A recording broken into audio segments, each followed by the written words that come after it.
Welcome back to another interesting tutorial about WeChat tips and tricks. And in this video, I will show you on how to reset your old WeChat account password if you forgot it.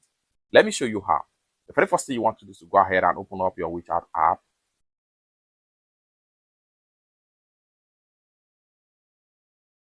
After you open up your WeChat app, next thing you want to do is to go ahead and click on me right here. The next thing you want to do is to go ahead and make sure you click on settings. Go ahead and click on account security. Go ahead and click on password. In the event of forgetting your old WeChat account password that you need to enter right here, what you need to do is to go ahead and click on forgot old password. Once you click on that, this is going to pop up right here. Your WeChat ID has been linked to your mobile.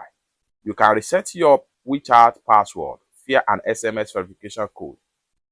Send verification code to this particular number. What you need to do is to click on send.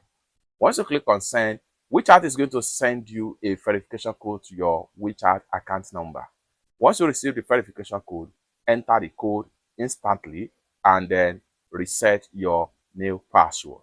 And your account will be safely recovered. It's that simple. For more tutorial tips and tricks like this, consider to subscribe. Thank you so much for watching, and I hope to see you in my next video. Bye for now.